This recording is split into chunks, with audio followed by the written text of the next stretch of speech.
اور جب اللہ تعالیٰ جنت میں سب سے پہلے اپنا دیدار کرائے گا سب کو جنت میں، بھائیو یہ تو کوئی زندگی کوئی نہیں ہے. جب مال جمع ہوتا ہے تو موت آ چکی ہوتی ہے. آپ لوگ یہاں ہجرت کر کے آئے، بنتے بنتے کچھ بنے تو موت دستک دینے لگی، گھٹنے درد کرنے لگے، آنکھوں پہ چشمے چڑھ گئے، سوٹیاں ہاتھ میں آ گئیں. جب مال سے نفع اٹھانے کا وقت آیا تو موت سر پہ آ گئی. یہاں کے ہر انسان اس مشکل میں گرفتار ہے. جب اپنی دنیا سے کمانے کا، حاصل کرنے کا وقت آتا ہے تو موت دستک دے رہی ہوتی ہے.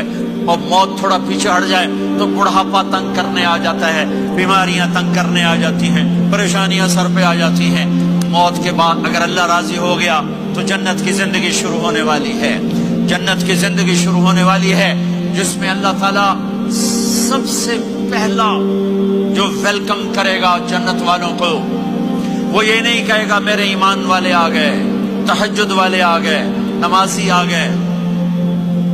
پوری تفصیل سنو. اللہ تعالیٰ جب جنت میں بٹھا دے گا جنتی مرد جنتی عورت. ہمارے ابا اور اماں کا قد کتنا تھا کچھ پتہ ہے؟ 130 فٹ. کتنا بھائی؟ 130 فٹ. یہ تو آپ نے سنا ہے کہ یوسف علیہ السلام سب سے خوبصورت تھے، سنا ہے نا؟ یہ بہت کم مرد عورتوں کو پتا ہوگا کہ عورتوں میں سب سے خوبصورت کون تھا. وہ حضرت حوا. حضرت حوا. حضرت حوا 130 فٹ کی اماں تھی، 130 فٹ کے ابا تھے. پھر ٹائم کے ساتھ گزرتے گزرتے ہم چھوٹے ہوتے ہوتے ہوتے ہوتے ہوتے ہوتے یہاں تک آ گئے. آگے چل کے اور نیچے ہو جائیں گے. جنت میں یہ قد واپس اللہ دے دے گا. جو ہمارے ملک کا کلچر جنہیں یاد ہے انہیں یاد ہوگا ایک قوم ہوتی ہے مراسی. پتہ ہے نا مراسی؟ سنا؟ بڑی نازک قوم ہوتی، صرف زبان کی روٹی کھاتے ہیں، کم کو نہیں کرتے. تو زمیندار نے مراسی کے ذمہ لگا یہ میرا گھوڑا ہے اس کی مالش کر. وہ گھوڑے کی مالش مشکل کام ہے. وہ شروع ہو گیا. جب زمیندار گھر گیا وہ سو گیا. وہ سویا تو چور گھوڑا کھول کے لے گئے. جب صبح اس کی آنکھ کھلی تو گھوڑا غائب تھا. تو اس نے کہا ابھی مارے گئے، آج میری خیر نہیں. وہ گھر گیا، خرگوش لا کے باندھ کے مالش شروع کر دی. جب تھوڑی دیر بعد زمیندار باہر نکلا، اس نے کہا میرا گھوڑا کی دیکھے جی آئے کھلوتا ہے. اس نے کہا تیرا ستیہ ناس ہوئے، گھوڑا ہے تو خرگوش ہے. صحیح گھوڑا ہے، ساری رات مالش کی تھی تو گھاس گھاس گھاس گھاس گھاس گھاس کھاتے اے آ کھلوتے. ہمارے اماں ابا تھے 130 فٹ. پیسج آف ٹائم گھستے گھستے گھستے یہ ہمارے قد آ گئے. جنت میں پھر اللہ واپس کرے گا 130 فٹ. ایک عرب نوجوان کہنے لگا اتنے قد کی کیا ضرورت ہے، ہمیں اتنا ہی کافی ہے. میں نے کہا تجھے پتا ہے جنت کی کھجور کتنی لمبی ہے؟ کھجور درخت نہیں، پھل دانا نہیں. میں نے کہا جنت کی کھجور 25 فٹ لمبی ہے. دانا 25 فٹ کا ایک دانا ہے. وَتَمْرَتُهَا 12 ذِرَاعًا. تو ہے 5 فٹ. تو کھجور کے نیچے سے گزرا، اوپر سے ایک دانا تیرے سر کے اوپر گرا، تو تو وچے مر جاؤنا. پھر مسرات سے معذرت کے ساتھ جنت کی حور کا قد ہے 130 فٹ اور تو گیا 5 فٹ. وہ تو تجھے جیب میں ڈال لے گی. پھر پوچھے میرا ہسبینڈ کدھر گیا ہے؟ اور وہ جو لباس پہنتی ہے، لباس وہ 3 میل کے ریڈیس میں گھومتا ہے.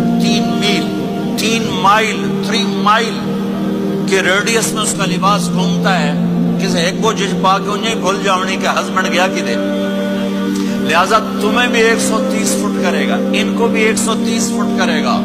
اور وہ جنت کی لڑکیاں تو پہلے 130 فٹ ہیں. ام سلمہ نے پوچھا یا رسول اللہ جنت کی عورت کا درجہ بڑا ہے یا ایمان والی عورت کا؟ آپ نے کہا ایمان والی عورت کا. کہ وہ کیوں؟ کہا بصلاتہن وصیامہن وعبادتہن. جنت کی عورت نماز نہیں پڑھتی، ایمان والی عورت نماز پڑھتی ہے. جنت کی عورت روزہ نہیں رکھتی، ایمان والی عورت روزہ رکھتی ہے. جنت کی عورت عبادت نہیں کرتی، ایمان والی عورت عبادت کرتی ہے. اس کے بدلے میں اللہ تعالیٰ ان کو جنت کی عورتوں سے عالی مقام نصیب فرمائے گا. اور ایمان والی عورت جنت کی عورت سے 70,000 گنا زیادہ خوبصورت ہو جائے گی، 70,000 گنا زیادہ خوبصورت۔ اور جنت میں ایک مقابلہ ہوگا، ایمان والی عورتیں جنت کی عورتیں کٹھی، جنت کی عورتیں کہیں گی زندہ رہی موت نہ آئی، جوان رہی بڑھاپا نہ آیا، ہمیشہ راضی رہی ناراض نہ ہوئی، ہمیشہ ساتھ دیا چھوڑا نہیں۔ اور دنیا کی عورت میں یہ ساری باتیں ہیں، موت بھی آئی، بڑھاپا بھی آیا، لڑائیاں بھی ہوئی، جھگڑے بھی ہوئے، جدائی بھی ہوئی۔ نیک سے نیک عورت 89 کا حج تھا تو ہم بارڈر پہ بیٹھے تھے مینا کے مزدلفہ کے ساتھ، وہ فجر کی نماز پڑھیں گے اور نکل جائیں گے۔ تو ایک بڈھا بڈھی نیک ہی تھے جو حج کے لیے چلتے چلتے آ کے ہمارے پاس بیٹھ گئے، چاہے ہمارے علاقے کی ہماری زبان تھی، یہاں نہ بیٹھو۔ تھوڑی دیر گزری تو بڈھا کہنے لگا اٹھی ٹری ہے، سائے سفر پہ ہے۔ وہ کہنے لگی میں تھک پئیاں، میرے کو نہیں ٹریا جاتا۔ تو بڈھا کہنے لگا کہ شیطان بھی چوٹنا ہے، وہ شیطان کو بھی مارنا ہے، کام ڈھیر سارا چلیے۔ وہ کہنے لگا میں تھک گئی ہوں، میں کوئی نہیں جانتی۔ دونوں کی لڑائی شروع ہو گئی، مزدلفہ میں لڑائی شروع ہو گئی۔ بڈھا کہنے لگا اتھے پیکے کوئی نہیں جتھے رستے لگی جیسے اگا ہی ٹرنا ہے۔ اب پتہ نہیں سمجھ میں آیا کہ نہیں، بات بڑی مزدار ہے۔ وہ کہنے لگا ادھر ماں باپ کوئی نہیں، ناراض ہو کے چلی جائے گی، چل اگا ٹرنا ہے۔ تو یہ دنیا کی عورت میں تو لڑائی بھی ہے، جھگڑا بھی ہے۔ آپ نے کہا عائشہ جب تو ناراض ہوتی ہے نا مجھے پتہ چل جاتا ہے۔ حضرت عائشہ نے کہا وہ کیسے؟ جب تو ناراض ہوتی ہے نا میرے اوپر تو قسم اٹھاتے ہوئے کہتی مجھے ابراہیم کے رب کی قسم، جب تو خوش ہوتی ہے تو کہتی ہے محمد کے رب کی قسم۔ یہ تو سب سے پاکیزہ گھروں میں بھی یہ ہو رہا ہے، پوچھنی چوری کھٹپٹ ہو رہی ہے، کھٹپٹ ہو رہی۔ تب ایمان والی عورتیں کیا جواب دیں گی؟ وہ کہیں گی ہم نے نماز پڑھی تم نے نماز نہیں پڑھی، ہم نے روزے رکھے تم نے روزے نہیں رکھے، ہم نے صدقہ کیا تم نے صدقہ نہیں کیا، ہم نے وضو کیے تم نے وضو نہیں کیے۔ تو حضرت عائشہ نے فرمایا تو ایمان والی عورتیں جنت کی عورتوں پہ غالب آ جائیں گی، یہاں مردوں پہ غالب وہاں حوروں پہ غالب، دو آپس سے ناندہ ہی ڈھول ہو جڑا ہے۔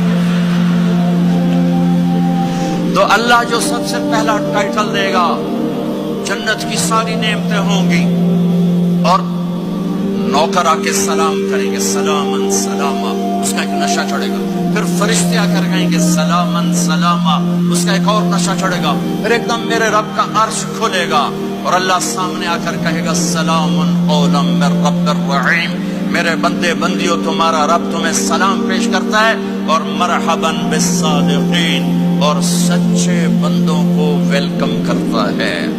میرے بھائی بہنوں، سچ، میرے نبی کے عالی اخلاق، سچ، سچائی، سچائی، سچائی، سچائی۔